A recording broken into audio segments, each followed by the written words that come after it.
Olá, bom dia. Tudo bom com vocês? A gente vai dar continuidade hoje àqueles estudos de reações orgânicas que nós estamos vendo, tá? Hoje a gente começa com o processo de oxidação. A gente vai ver a oxidação dos álcools, dos alcoóis, no caso, dos alcenos e dos alcinos, tá? Eu vou tentar uma explicação rápida, o material vai ficar disponível para vocês. Tem exercícios do livro para fazer, tem matéria no livro também para poder ler, para poder complementar esse estudo, tá bom? Então vamos começar. Dependendo do tipo de álcool que a gente tem, a reação pode mudar. A oxidação dos álcools pode originar aldeído, cetonas, ácidos carboxílicos, gás carbônico e água. O que vai diferenciar um e outro? Depende do álcool, depende se ele é primário, se ele é secundário, se ele é terciário. Os álcools eles podem sofrer oxidação quando exposto a algum agente oxidante, dicromato de potássio, permanganato de potássio. Vocês lembram dessas fórmulas? Se não lembra, dá uma olhadinha lá que vale a pena. Sempre meio ácido, porque são reagentes fortes, né? São oxidantes fortes. O permanganato, então, é um dos oxidantes mais fortes que a gente tem. Um oxigênio nascente que tiver que tiver no meio, nesse meio oxidante que você colocou, um oxidante forte, ele vai reagir com um grupo do álcool, da hidroxila. Qual é o grupo funcional do álcool? O grupo hidroxila, formando um composto muito estável que a gente chama de diol, gêmeo, que possui duas hidroxilas ligadas ao mesmo carbono. Por ser estável, esse composto libera água e dá origem a um novo produto. Aí, que produto é esse? Vai depender do tipo de álcool que foi oxidado. Se ele é primário, se ele é secundário, terciário, ou até mesmo metanol, que é um álcool que só tem um carbono. Então, resumidamente, tem aí um quadrinho. Produtos da oxidação dos alcoóis. O metanol, ele vai gerar metanal, ele pode gerar ácido metanóico, ácido carbônico e água. Um álcool primário qualquer vai gerar um aldeído e pode gerar um ácido carboxílico, dependendo dessa oxidação. Um álcool secundário, ele vai gerar cetona só, e um álcool terciário não vai reagir, tá? No caso aí, a gente vai ver por que ele não vai reagir. Então, a gente começa aí com o metanol, é o primeiro que a gente vai falar da reação. Como que é a molécula do metanol? É um carbono ligado a 3 hidrogênios. Então, você tem aí 3 possibilidades de reações desse oxigênio nascente, do seu oxidante forte. Você tem 3 hidrogênios que podem ser atacados facilmente por esses oxigênios nascentes. Então, você tem a primeira etapa da oxidação, que vai gerar um aldeído. Um aldeído é o quê? Uma carbonila, que é o C dupla O, e um H. Então, tem aí a reação direitinho do metanol, gerando diol, gêmeo, o metanal e água. Metanal é o nosso aldeído. A segunda etapa já é a oxidação desse aldeído, que é do metanol, que ele vai reagir novamente com oxigênio nascente e meio de permanganato também, e agora vai gerar um ácido carboxílico. Nesse caso aí, como só tinha um carbono, ele vai gerar o ácido metanóico. A terceira etapa ainda que pode acontecer com esse metanol é uma oxidação desse ácido carboxílico. O ácido metanóico vai gerar o ácido carbônico, que é o H2CO3, que ele é instável e quebra em água e CO2, que é o que a gente tem aí de produto final na nossa reação. Então, agora a gente vai para o álcool primário normal. Um álcool primário, o que tem nele? Ele tem geralmente um ligante, que é carbono, né? Uma hidroxila, que ele já está ligado a um carbono, uma hidroxila.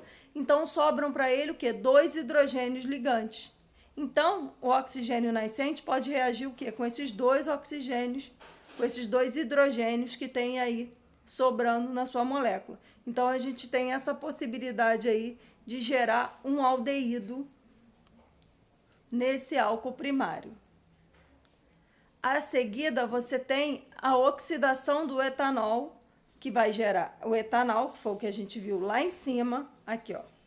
Um álcool, né? Depois um diol, gêmeo instável, gerando o aldeído e a água. Aí embaixo eu já tenho o etanol, produzindo o etanol, mas gerando direto o ácido carboxílico. Qual é a diferença entre essa oxidação primeira, que gerou um aldeído, e essa oxidação que gerou o ácido carboxílico? Você está vendo que ela foi feita em duas partes, né? Primeiro você teve uma oxidação para gerar o etanol, que é o aldeído, e depois você teve uma segunda oxidação para gerar o ácido carboxílico. Então você tem uma reação parcial ou uma reação completa, total de oxidação. Aí tem até a reaçãozinha que acontece no bafômetro, que é o dicromato em meio ácido, em presença de álcool, ele muda de cor. Antigamente o bafômetro era assim, né? Hoje em dia não é mais esse. Aí a gente vai para os álcools secundários. O que acontece no álcool secundário? Ele tem 2 carbonos ligados nele. O carbono da hidroxila já tem 2 carbonos. Então, se ele tem 2 carbonos e uma hidroxila, ele só tem uma possibilidade de reação desse oxigênio nascente. Por isso que ele só gera cetona, porque não tem outra possibilidade. Só tem um hidrogênio sobrando, o oxigênio nascente só pode reagir onde está esse hidrogênio. Aí ele vai e gera uma cetona, porque aí tem carbono de um lado, o carbono que estava com o hidrogênio vai gerar a hidroxila, e do outro lado vai ter carbono. Então você tem uma função chamada de cetona, mais a água também no final. A última reação que a gente tem de álcool é o álcool terciário. Um álcool terciário não tem hidrogênio sobrando, né? Porque ele tem 3 carbonos e mais a hidroxila, não tem nenhum espaço para esse oxigênio nascente reagir. Então não pode formar nenhum grupo, por isso que ele não reage. Aí vamos para a segunda parte, que é a oxidação branda de alcenos e alcinos. Também é feita em meio de permanganato de potássio, só que é neutro, básico e a frio. A outra reação era um oxidante forte em meio ácido e também podia ser feita a quente. Aqui não, é a frio. Aí pode usar o ar ou a ação de catalisadores ainda para ajudar. O que é reação de oxidação? É um aumento do NOx. Quando que o NOx aumenta? Quando ele perde elétrons. Então, no caso dos compostos orgânicos, o NOx do carbono pode aumentar, ele pode atingir um valor máximo igual a 4, tá? Mas existem reações de oxidação que ocorrem com alcenos e alcinos que não são tão enérgicas assim, pois o carbono sofre uma variação em seu NOx menor.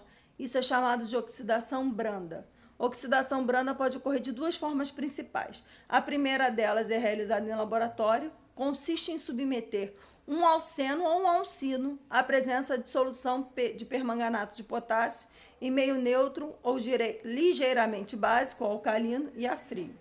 O permanganato se decompõe gerando oxigênio nessa reação que está aqui mostrando. Aí aqui tem a reação. Nesse caso, o NOx do carbono, do eteno, passou de -2 para -1. Se vocês não entenderem essa parte de oxidação de carbono, me fala, porque aí eu preparo uma aula só para isso, tá bom? Os alcenos formam compostos isômeros com os ciclanos. Por exemplo, o ciclopropano e o propeno mostrados, respectivamente, têm a mesma fórmula molecular. Essa reação de oxidação branda de alcenos serve para diferenciar um alceno de um ciclano. Isso porque, em contato com a solução de permanganato, chamado reagente de Bayer, ou Bayer, forma um precipitado castanho, conforme é mostrado na primeira reação, que é o óxido de manganês, que ele é castanho. E para os ciclanos não tem reação, então o permanganato continua violeta. Então você coloca a reação até que no final, deixa eu mostrar aqui a vocês a diferença, tá vendo? Quando é um alceno, a reação fica marrom. Quando é um ciclano, que é negativa, a reação ela continua com a cor do permanganato, porque o permanganato tem essa cor violeta muito forte. Esse método de diferenciação entre alcenos e ciclanos é chamado de teste de Bayer, em homenagem ao químico que criou, né, o Adolf von Bayer. Agora, no caso da oxidação branda de alcinos, o produto obtido é uma dicetona. Então, você pega essa ligação tripla, os 2 carbonos que participam da ligação tripla vão formar carbonila, só que carbonila cetônica. Então, vai ter C-O para cada carbono que antes dessa reação tinha a ligação tripla nos alcinos. Aí, nesse exemplo, o NOx dos carbonos da insaturação passou de 0 para +2. Aí, a gente tem um outro exemplo de oxidação branda.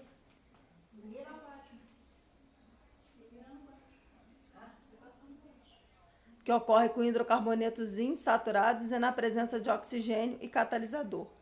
Forma-se primeiro um óxido de alceno que posteriormente passa por uma hidrólise e forma um diol vicinal. O que é um diol? Um diol é um composto qualquer que tem duas hidroxilas. Se ele é vicinal é porque esses carbonos têm que ser vizinhos. Então, no alcino a gente forma dicetona, duas carboxilas, e no alceno a gente forma diol, tá bom? Então a gente termina a aula por aqui. Espero que vocês tenham gostado da explicação. Até!